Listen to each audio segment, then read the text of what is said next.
Penderita diabetes perlu memperhatikan asupan karbohidrat dalam makanan yang dikonsumsinya agar tidak menyebabkan peningkatan kadar gula darah. Kentang termasuk salah satu bahan makanan dengan kandungan karbohidrat yang tinggi, sehingga seringkali dianggap perlu dihindari oleh penderita diabetes. Makanan yang tinggi akan kandungan karbohidrat dapat menyebabkan peningkatan kadar gula darah.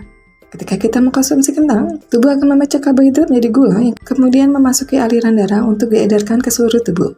Mengkonsumsikan makanan dengan indeks glikemik rendah atau sedang dapat membantu penderita diabetes mengendalikan kadar gula darah. Sehingga banyak orang yang menduga bahwa konsumsi kentang sebaiknya dihindari karena termasuk makanan dengan indeks glikemik tinggi. Meskipun kentang aman dikonsumsi oleh penderita diabetes, perlu diingat bahwa kentang memiliki kandungan karbohidrat yang tinggi dan dapat meningkatkan kadar gula darah. Konsumsi kentang dalam jumlah berlebihan dapat merugikan bagi penderita diabetes. Selain itu, kentang goreng dan keripik kentang mengandung lemak tidak sehat dalam jumlah tinggi, yang mana dapat mengakibatkan peningkatan tekanan darah, penurunan kolesterol baik atau HDL, dan mengarah pada peningkatan berat badan dan obesitas. Umumnya makin lama kentang dimasak, nilai indeks glikemik makin tinggi, sehingga merebus atau memanggang dalam waktu yang lama cenderung meningkatkan nilai indeks glikemik.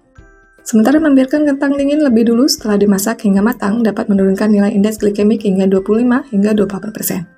Pendinginan dapat meningkatkan kadar pati resisten, yaitu karbohidrat yang tidak mudah dicerna tubuh.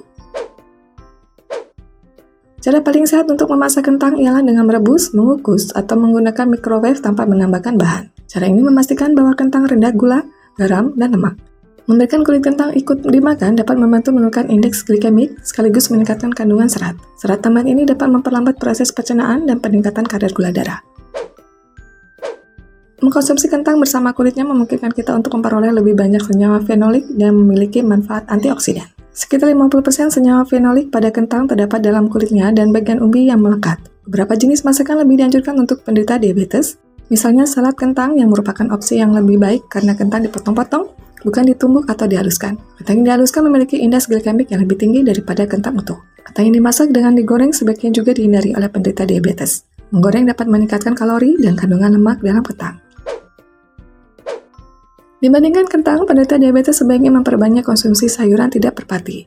Dibandingkan kentang, penderita diabetes sebaiknya memperbanyak konsumsi sayuran tidak berpati. Dan setengah dari porsi makanan mencakup sayuran kaya nutrisi seperti brokoli, wortel, bunga kol, paprika, bayam, dan sayuran berdaun hijau lainnya. Seperempat dari porsi makan dianjurkan berupa protein bebas lemak dan makanan berkarbohidrat. Saat memasukkan daging dalam menu, sebaiknya hilangkan bagian berlemak dan dimasak menggunakan minyak sehat. Demikian pembahasan mengenai efek kentang bagi penderita diabetes. Semoga informasi kali ini bermanfaat dan bila ada yang ingin disampaikan, tulis di kolom komentar.